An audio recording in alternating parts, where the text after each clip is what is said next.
They get away with taking money from poor people who just arrived. People think it's white-collar crime, it's not that bad, but it's people's lives. If that's the excuse he gives, the truth must be really bad. Do you know what I mean? Yeah. The rest is Spain. Welcome to the Honest Press, The Rest is Spain podcast in association with Stayshore Expat. I'm Caroline Lips and I'm here with John Clarke, editor of the Honest Press, and Walter Finch, digital editor. Welcome, guys. Hello. Thank you for having us. Yeah. Great. Thank you. So let's get to the real stories behind the news. John, I'm going to have to ask you about this front page news about Jody. So tell me. Well, it's been an incredibly busy month for us. Been an enormous amount of investigative journalism going on. And, maybe people won't know that we set up here nearly 20 years ago to investigate everything really, from crime to corruption to positive stories, sex offenders, anything you can think of that happen in Spain that has a link to expats. And in particular, this week we've had, after about 10 years investigation, one of the people we've been pursuing for a long time is a woman called Jodie Smarts. In fact, she's got 4 different names, as Walt will tell you. And we've finally, after about 10 years of covering what's probably one of the biggest investment frauds in Spanish history, 35 million, she's finally been sent to prison. Wow. So it's we're very happy because we've been out there for a long time probing her. And, Walt investigated her recently and managed to track down her previous partner, didn't you, Walt, who started it? Yeah, tell us about your role in this. So I'm basically chief investigative guy in the other press at the minute. And this one, it came to us, a month or 6 weeks ago. We got a tip off that she had been convicted of fraud. And this came out of the blue. We didn't even know she was on trial. And we kind of figured the CW and the Continental Wealth Management scandals, one of those sad ones that had a sad ending and people didn't get their money back. And, terrible twist or terrible end to the tale. And then we found out that she'd been done for 3.5 years. And we're like, wow, that's crazy. And we wrote up the story. We got in touch with Jody, as you're supposed to do as a journalist. She's obviously not our biggest fan. She replied back through her lawyer. She said, it's still uncertain if the client will go to jail. This is Jody, because they're going to appeal. But I think they want no chance to appeal because she is the sole director listed on the company that committed the fraud. So even if you try and claim that your employees did the fraud, you're still ultimately responsible. And through that particular investigation, we got in touch with the other main figure in the fraud, which is her ex-partner, Darren Kirby. And many people, they basically said he was the mastermind and she was the floozy. The blonde bimbo cutout that he put in place to kind of take the rap. Patsy. The Patsy, yeah. She claimed that. She said that her name was put in this. She knew nothing about it, and it's so unfair that she's kind of carrying the can for all this problem. Okay. And that she, personally, she wasn't involved, that she didn't know anything about it. And of course, Darren confirmed it to us. There could be some truth because she obviously wasn't trained in finance and financial advising.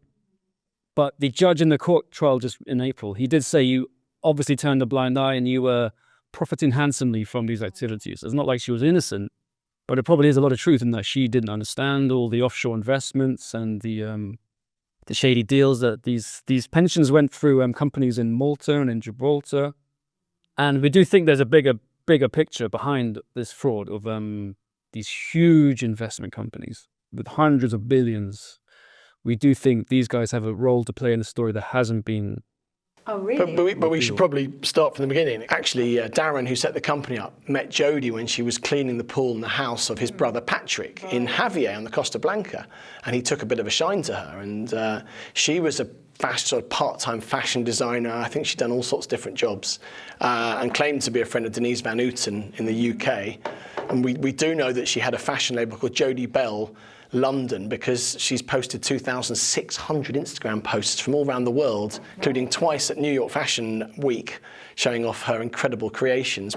Most of it probably came from these poor victims who were encouraged to invest in this sort of very high interest offshore investment fund, and probably had no idea where their money was really going. Well, yeah, most of them did say so the victims have claimed that they expressed a preference for medium to low risk for their patients, which is their life savings. Of course, yeah. And then these guys were putting them into these high risk structured notes. And I've asked what is a structured note, and it's very hard to explain. I couldn't actually do it myself.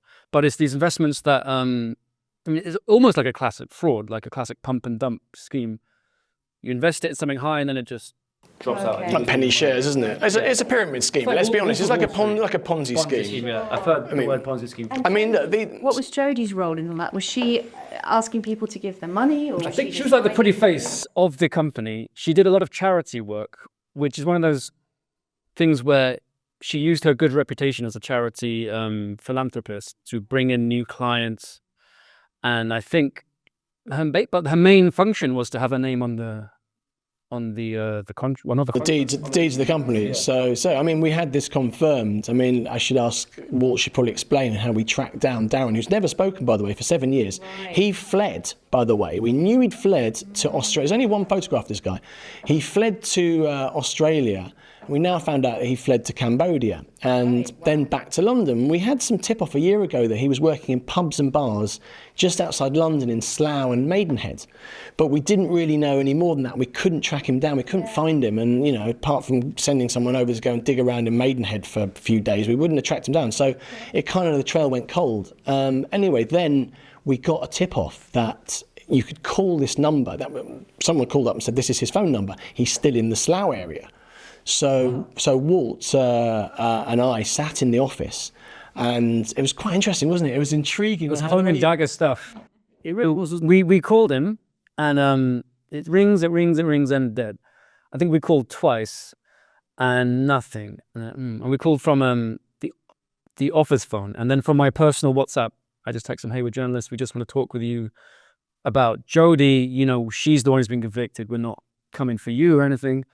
And then nothing. But then suddenly we were just sort of packing up and saying, "Oh, this is obviously not going to work. Well, let's try another way." Suddenly the phone rings.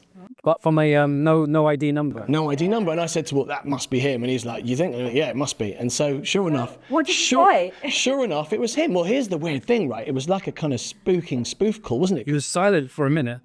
And you were just saying, you were going like, "Hi, Darren. Darren, is that you? We just want to speak to you, Darren." Yeah. And it was all silent, wasn't it? And you could hear the kind of something moving in the background. And what did he suddenly at that point suddenly said hello? No, what happened? No, then he hung up. Then I was texting him. Then he replied to the WhatsApps. And then we were like, okay, this is progress. But what we didn't expect is suddenly he called after being very, very, very cautious and hesitant. He called us. He basically said, you can't take the call. He said, it's all off the record. He said, I've not spoken to anyone before. It's not true that it was a fraud. I left Spain with 50 euros. He said, my ex-partner, my ex-wife, got all the money. I had nothing. I lost my house, my car. Okay. And poor little me, had nothing, even though I set up this company. And by his own admittance, we said, but you 35 million went missing to these poor people. And he was like, well, actually, it's more like 25 million pounds. 25. Yeah. He was very unsure about these numbers of people who've been ripped off of their life savings. He was like, I don't know. So 25 million would be how much? Would that be about 35 million at the time in euros? He's like, yeah, I guess it'd be about that. So he said, it's one thing you've got right is the number, the figure that they rip people off from. But is that everything else is wrong, and I want to tell my story and set the record straight. And that was the start of a very interesting journalistic exploration. It's been a process over the last sort of week to kind of pin him down a bit and actually get him to open up. But I mean, we should point out here that some of these victims lost their entire life savings. Some of them lost their houses. Some of them committed suicide. And that is a fact, that people died because of what these people did. These scumbags who sit in offices, who con people here, and it's happened time and time again in the 20 years I've lived here, longer than 20 years. They get away with taking money from poor people who've just arrived, who don't understand, what these investments are. And, it's a very serious point here that while these people were losing their homes and their livelihoods, Jody and these guys were living high in the hog, living the most amazing lives. Jody was in We found her in 4 or 5 foreign countries, didn't we? We found her in Venice, we found her in Thailand. With the elephants. With the elephant, I mean, she was everywhere. Cambodia probably. Yeah, this is all money that, I mean, she might have made a business out of it, but it's all, the seed money was stolen from expat retirement funds. And we've actually got the bank statements to prove it. Yeah, I mean, it's a really sad story. But what's really what's great news is that when, we should say 3 years ago, there was a trial in Denia, and 6 or was it 5 of the members of this team, executives, were taken to trial, and the judge just didn't understand offshore pensions and as you were talking about contracts, and so they threw the case out. And all these guys that we'd pinned down and we'd spoken to all seemed to have got away with it. And there was one guy who was sending his wife out to steal the copies of the olive press when they were delivered, because we had them on the front page. We actually, that's funnily enough. It was International Women's Day, so we actually didn't have that very week on the cover. We had a Women's Day story, but he was on page 5, and the headline was "In Denial," because all these 5 guys had all gone into court and completely denied they had any involvement in the case. But this guy, his name's Neil Hathaway, and his wife was so upset to have found the newspaper in the port in Javier. She actually told her husband, and later that day, they went round every single one of our 50 drops in Javier and picked them up in a car, in his black car, with a friend, and lifted all our newspapers into the back of his car. Would you believe it? One of our readers spotted it, took a picture of this guy taking the papers, putting them in the back of the car. With that, we went to the police, and the police suggested we went to the courts. So we actually filed a denuncia against this guy and the 2 guys who did it. Sure enough, the courts agreed, and they started a court case against them for stealing our newspapers. So we then went and confronted this guy up at his house, and he basically was crying. I mean, he was saying, "Oh, my poor wife was so upset." Yeah. But it's great that you're there to tell those stories and do that journalism, that hard-hitting journalism. But maybe we should go on to the other story that's really big about the funeral plans. Yeah, this is kind of a follow-on. They're not directly connected, but it's another scandal in which expats in Spain have been the victims, and the same kind of age demographic as well. The first one was pensions. The second one is funeral insurance, funeral plans. Funeral plans. Yeah. And so it's the same targets. And then it's current, so it's unravelling now, isn't it? And this is a current, We actually, the other press, we broke this 2 months ago? Probably, it came out in March, so 2 months ago, and we've been following it now for about 3, maybe 4 issues. Okay. I'm not ashamed to say this, but we used to work with this company, as did all our rival newspapers and TV stations, radio stations. Which company was it?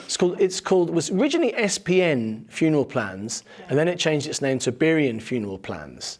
And, as you know, a lot of legitimate companies here like Golden Leaves, Avalon, who have these plans that if you pass away, your children back in the UK or loved ones, that your funeral's taken care of, and you actually everything's dealt with from start to finish, and you pay a premium. Sometimes you pay monthly, sometimes you pay it in one lump. I mean, it can be.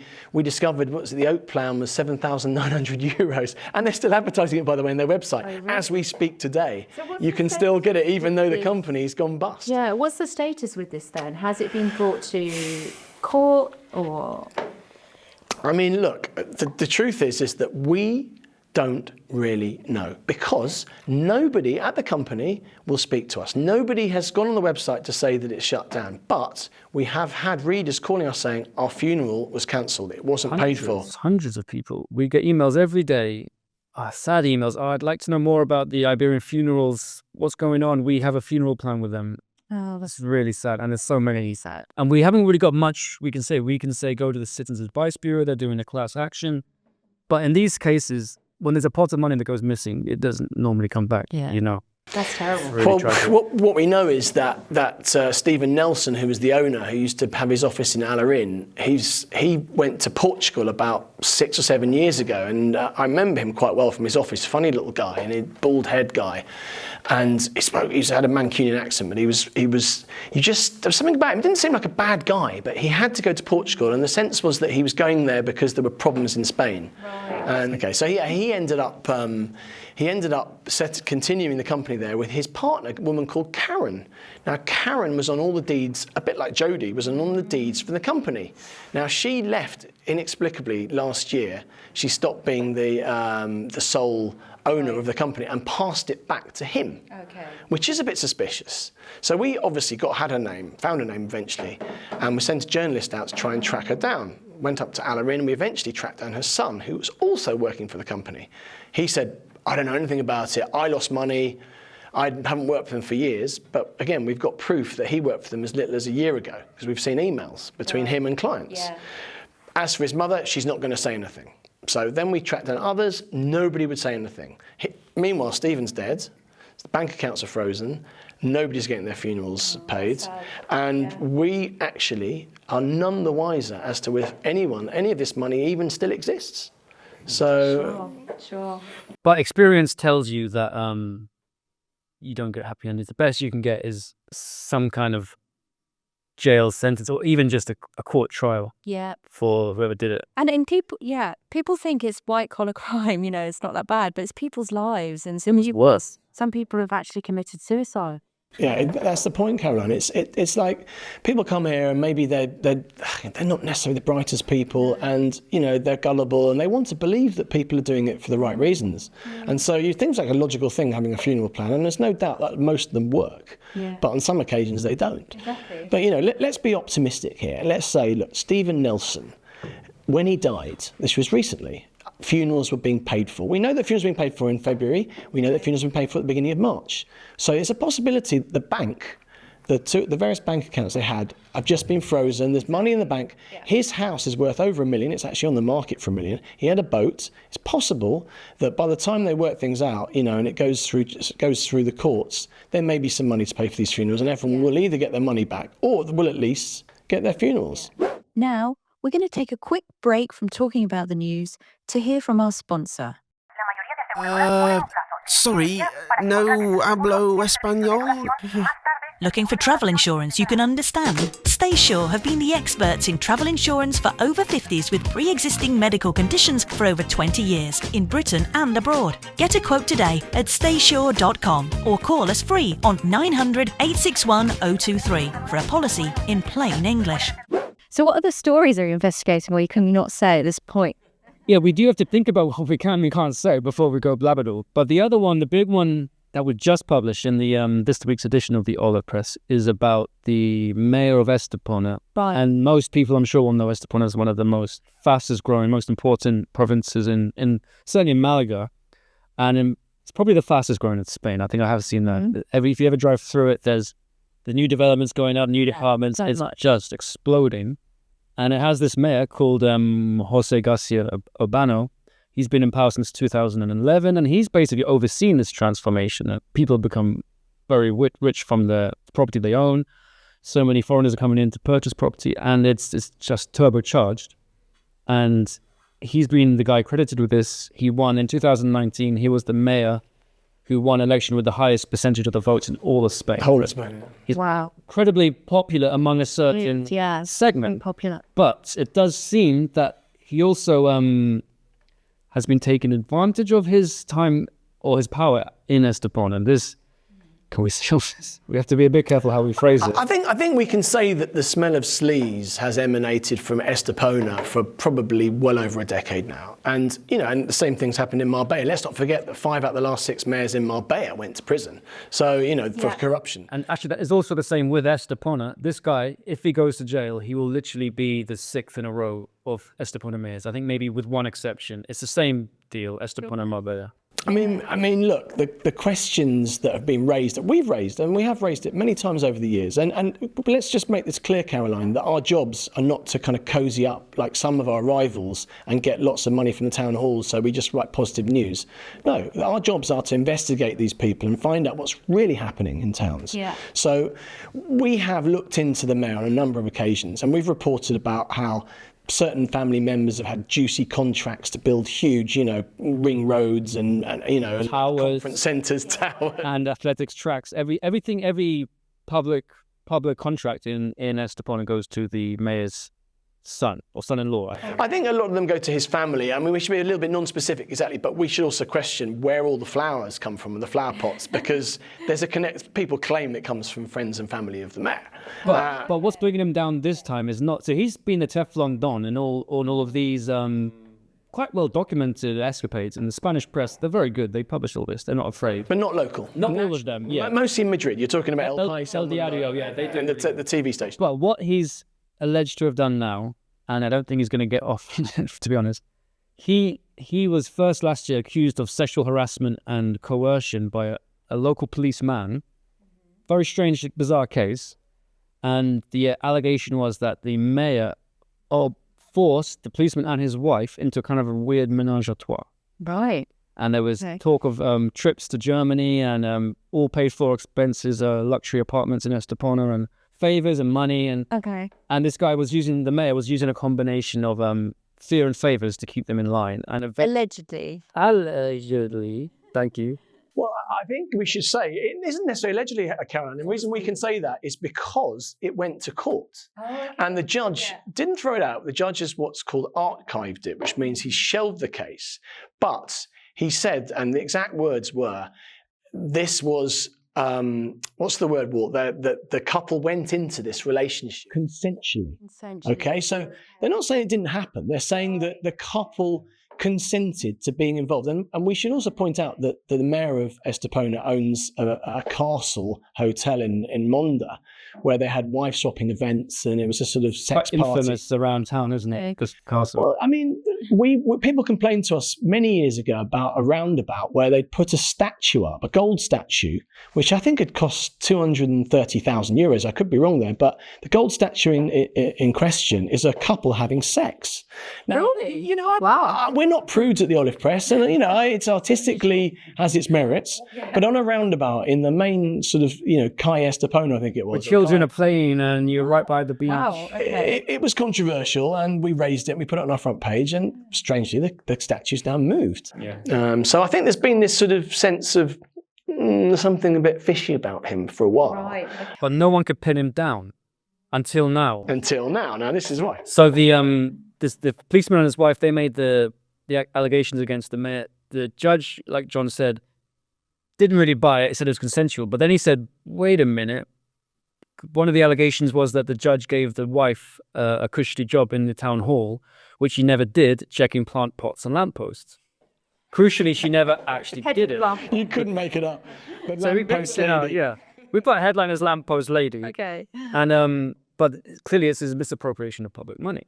It's only about 5,500 euros, but it's clearly, it's like how they got Al Capone on tax evasion. It's clearly the tip of the iceberg that they can actually pin on him. Okay. I mean, the point is, that even if that was a proper job looking after flower pots and lampposts, she admitted she didn't actually do it. She didn't even turn up at the town hall. So unfortunately for us, Telecinco did a very good job in Madrid, and they got the pay slips that she got over. I think it's 8 different pay slips. Yeah. So as you say, it's only 5,000. It was 5,000 a month. I think we don't know exactly how many thousands it was. It was 2,000 a month for the luxury apartment on the beachfront to pay the rent, and then the job was about 3,000 a month, but she only did it for 6 weeks. Okay. So basically, it was favours, and the stuff that happened. I mean, we've read the whole depositions, and the stuff that happened, you know, behind closed doors in hotel rooms. You just don't. We can't talk about it. So, yeah, some of the detail in these legal documents is incredible, graphic, and like and you read it in like dry Spanish legal language, but it's like you can't. Well, Antena 3 at night, but at 9 o'clock at night, I've heard them talking about it, and Telecinco talking about it. You know, the novia, the lovers, and what they got up to.